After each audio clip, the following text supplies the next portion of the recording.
Bonjour à toutes et bonjour à tous. Nous allons voir aujourd'hui comment nos pensées se réalisent dans la matière, quelles sont les conditions nécessaires pour qu'elles se manifestent. Il s'agit ici d'un résumé très condensé qui, je le souhaite, vous permettra de vous éclairer un peu. Tout d'abord, la pensée est-elle vraiment une force toute puissante? La réponse est oui. Alors pourquoi, lorsque nous faisons nos exercices de concentration, nous n'obtenons pas forcément de résultats? Pour cela, il faut comprendre en quoi consiste sa puissance, comment elle influence certaines antennes jusqu'à descendre dans la matière. Nous pouvons comparer le phénomène de la pensée à celui de l'action du Soleil sur l'air, l'eau et la Terre. Le Soleil chauffe l'air et la vapeur d'eau qui constituent l'atmosphère. L'air chaud monte, s'élève, créant des zones de basse pression. Et l'air froid, lui, se comprime vers le sol, créant des zones de haute pression.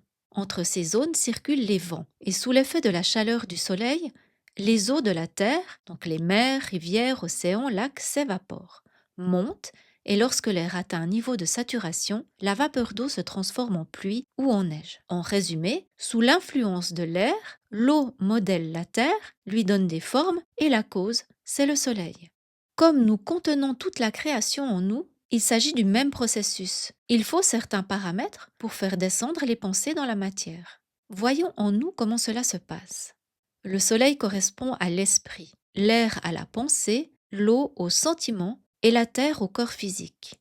La pensée est une force, une énergie, mais également une matière subtile qui travaille dans un plan très éloigné du plan physique. Elle passe à travers les murs et les objets sans laisser de traces. Donc elle a besoin, pour entrer en communication avec le corps physique, d'utiliser des outils intermédiaires proches de sa nature qui eux-mêmes transmettront ensuite les informations jusque dans le corps physique. Qu'est-ce qui en nous se rapproche le plus de sa nature? Ce sont nos antennes situées dans le cerveau. Elles touchent donc nos antennes qui se mettent à vibrer, qui transmettent des messages, puis se produit dans le corps des circulations de forces d'énergie. À ce stade, il ne faut pas s'attendre à des résultats dans le plan physique, car la communication n'est pas encore établie dans les régions les plus denses. Pour qu'elle agisse sur la matière, il faut un levier, un pont, qui est le sentiment. Car à travers les sentiments, les idées prennent corps, c'est-à-dire chair et os, et viennent ainsi toucher la matière. Le sentiment est donc ce levier capable d'agir sur la matière. En résumé, l'esprit agit sur la pensée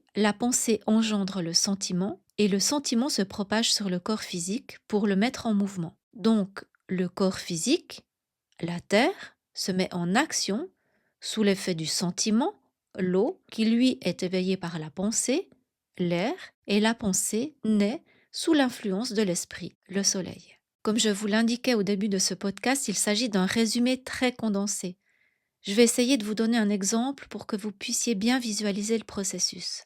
Vous avez une superbe idée. Vous imaginez la scène, les circonstances, etc. Pour le moment, cela reste dans le plan mental, plan subtil. Après un certain temps ou un certain travail de visualisation de cette pensée, celle-ci s'enregistre et déclenche certains mécanismes dans le plan astral, le plan du sentiment. Et de là, elle s'ouvre un chemin pour descendre jusque dans la matière. Les communications et les branchements se font, et ainsi votre idée se matérialise. Votre pensée, qui était très haute dans le plan mental, est descendue dans le plan astral, le plan du sentiment, du désir, et de là dans le plan physique. Voilà les amis, je vous souhaite de belles œuvres tout en lumière. Merci pour votre écoute et joyeuse journée.